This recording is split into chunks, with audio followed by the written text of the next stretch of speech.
Salut les mecs, c'est là pour vous servir bien sûr. Bon les mecs, j'espère que vous avez la forme, la patate. Dans cette vidéo, qu'est-ce qu'on va voir? On va voir comment bien se présenter. C'est-à-dire que quand on va vous demander de vous présenter, ok, le fameux présentez-vous, je vous laisse vous présenter, ok, vous avez carte blanche. Mais le fait d'avoir carte blanche, ça peut vous faire partir dans tous les sens si vous n'êtes pas structuré, si vous n'avez pas bien préparé votre pitch. Bah, c'est vraiment là qu'on peut se faire avoir et faire un peu n'importe quoi.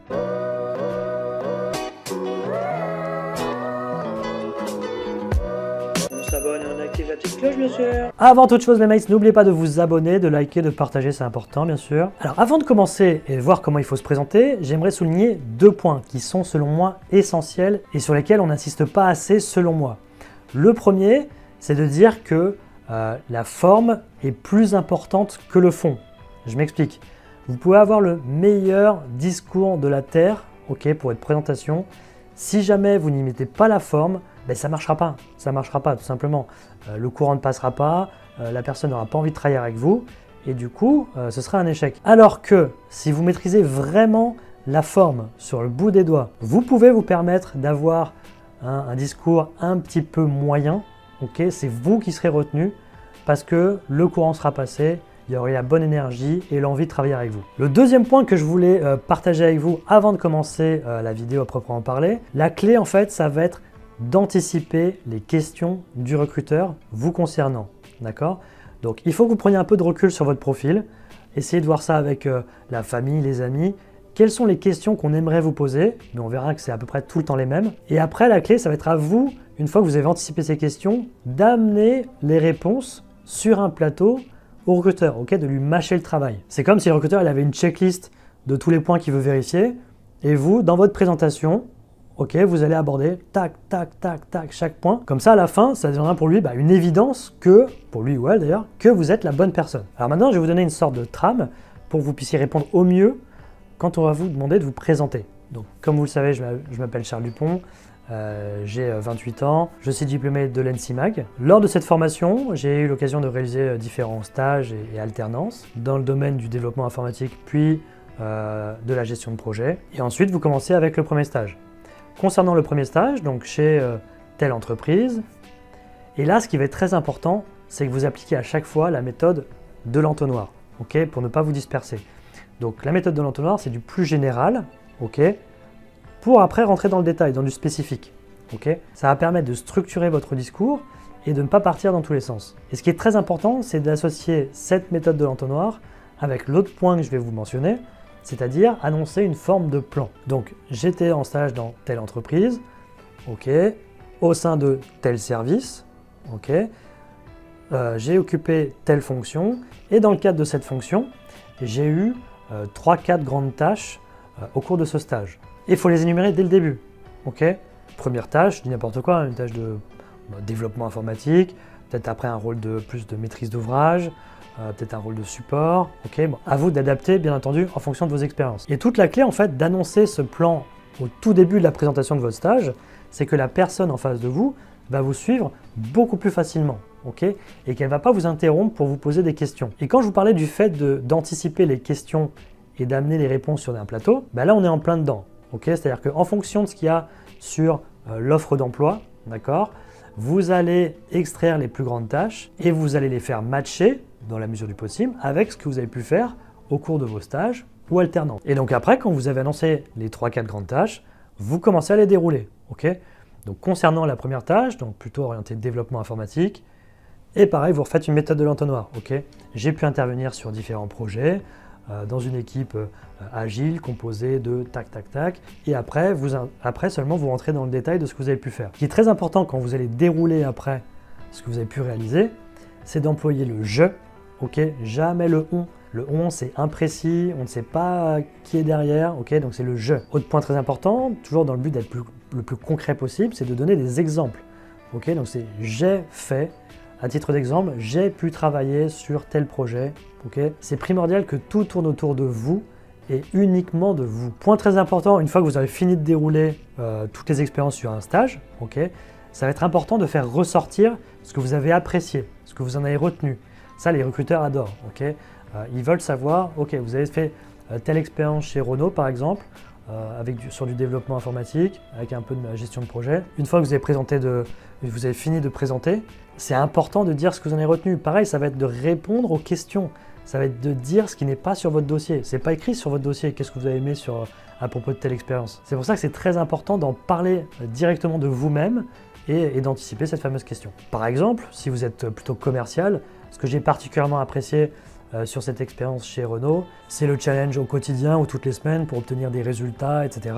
Si vous avez plutôt un job dans la finance, la comptabilité, vous avez particulièrement apprécié la partie analyse chaque semaine avec la partie reporting, etc. que vous prépariez pour les différentes directions. Si vous travaillez dans un magasin, par exemple un magasin de vêtements, ce que vous avez particulièrement apprécié, c'est la relation client. C'est un peu bateau, mais bon, vaut mieux apprécier dans ce cas-là la relation avec la clientèle. Mais bon, vous avez compris le principe. C'est vraiment de faire ressortir ce que vous en avez retenu, ce que ça vous a apporté en termes de valeur ajoutée. Une fois que vous aurez terminé de présenter vos différentes expériences, que ce soit stage, alternance, CDI, CDD, peu importe, il est important de revenir sur la raison pour laquelle vous postulez aujourd'hui pour cette offre d'emploi. Tout ce que vous avez présenté, ça doit être un cheminement, si possible, logique, évident, qui vous amène aujourd'hui pour cette offre d'emploi, parce que ça correspond à ce que vous recherchez. Donc une fois que vous avez terminé, c'est important de préciser, la raison pour laquelle j'ai postulé à cette offre d'emploi, c'est notamment que elle va me permettre de continuer d'évoluer et de progresser dans tel domaine, et parce que ça s'inscrit dans la trajectoire que j'ai souhaité donner à ma carrière, qui est de devenir dans 2-3 ans, 3-5 ans, par exemple chef de projet, de devenir responsable commercial, de devenir directeur financier. Vous voyez, le recruteur doit sentir le cheminement logique entre ce que vous avez fait, ce que vous voulez faire aujourd'hui et ce que vous voulez faire dans quelques années. Maintenant, je vais vous donner 3 conseils pour vous améliorer. Une fois que vous êtes penché sur votre pitch, vous essayez de vous améliorer, etc., je vais vous donner 3 conseils. Le premier, ça va être d'écrire votre discours, d'écrire votre pitch. Pourquoi? Parce qu'il faut que vous ayez les idées claires sur à quel moment je donne un exemple pour illustrer telle compétence, comment je vais présenter tel stage, telle expérience, telle alternance. Vous voyez, il faut que les grandes compétences, comme je vous l'ai dit, que vous allez faire ressortir, tout ça, ça doit être clair dans votre tête, pour ensuite pouvoir improviser. Je vous l'ai dit au tout début, la forme est plus importante que le fond. Donc le fait de bien maîtriser le fond, le fait de bien maîtriser votre discours, va vous permettre par la suite d'être beaucoup plus à l'aise en présentation et de pouvoir vous permettre d'improviser. Le deuxième conseil, ça va être de faire des simulations. C'est ce qu'on fait, nous, quand on prépare des collaborateurs à des entretiens chez les clients. On fait des mises en situation, on fait des simulations pour être sûr que tout est clair, tout est carré. Donc moi, je vous encourage à le faire avec des amis, de la famille. Il ne faut pas le faire à chaque fois, mais au moins le faire 2-3 fois, ça vous permet après d'être rodé et vous serez nettement plus à l'aise. Et le troisième conseil, qui est un peu la suite du second, c'est je vous conseille de vous filmer. Vous allez voir que c'est un exercice super intéressant et c'est pas un hasard si tous les coachs en communication, que ce soit pour les hommes politiques, des hommes d'affaires, qui que ce soit, des commerciaux, tout le monde passe par cette étape du coaching en communication où on passe devant une audience, on est filmé et on essaye de faire bonne impression, de faire la meilleure impression possible.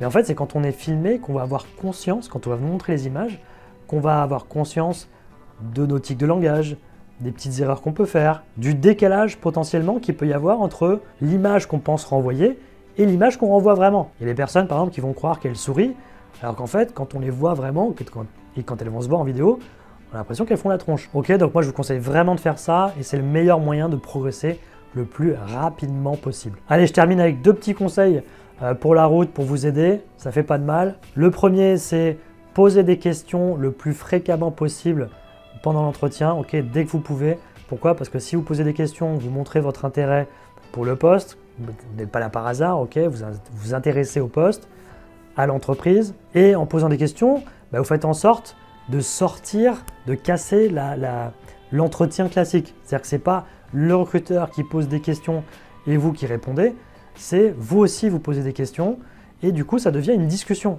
beaucoup plus qu'un entretien formel. Et ça fait en sorte que le courant passe le plus facilement possible entre 2 personnes, donc c'est tout bénef. Et deuxième et dernier petit conseil, ce que je vous conseille c'est de faire une conclusion. On est à la fin de l'entretien, On vous demande si vous avez des questions, donc bien sûr toujours une ou deux dernières questions. Ok, plus de questions. Plutôt que faire bah non, plus de questions. Je retourne quand? Non, ça on évite. Directement, c'est plus de questions, non? Alors juste permettez-moi, donc si j'ai bien compris, vous cherchez tel profil pour réaliser tel projet, pour occuper telle fonction. Écoutez, moi je suis particulièrement intéressé pour ce que j'ai pu dire au cours de l'entretien et notamment tac, mais très rapidement, ok, il ne faut pas repartir sur une discussion. Et écoutez, je tenais tout simplement à vous remercier de m'avoir reçu aujourd'hui en entretien. Ok, punchy, dynamique, très synthétique pour faire une super dernière impression. Voilà les mates, ce que je voulais vous dire. J'espère que ces conseils vous seront très utiles. Logiquement, avec ça, vous devez cartonner, ok? C'est comme ça qu'on prépare nos collaborateurs. Je ne peux pas tout dire dans une vidéo aussi courte, donc il y en aura plein d'autres, bien évidemment. Mais avec ça, déjà, vous avez une très bonne base pour commencer, ok? Si jamais vous n'avez pas la réponse à votre question, n'hésitez pas à les poser dans les commentaires, ok? Moi-même ainsi que toute la communauté, on est là pour vous aider. Vous pouvez bien sûr aller faire un tour aussi sur le site réussir-son-entretien-d'embauche.com. Je vous mets l'adresse ici. Il y a plein de conseils également qui pourront vous être très utiles. Sur la chaîne, petite précision, il y a des playlists, ok? Que vous recherchiez un stage, un emploi, dans le monde de l'informatique, des ESN, il y a des playlists, donc regardez bien, il y a plein de vidéos qui sont dans chaque domaine qui pourront vous être utiles. Et moi les mecs, je vous dis à très vite pour une prochaine vidéo. Allez, ciao!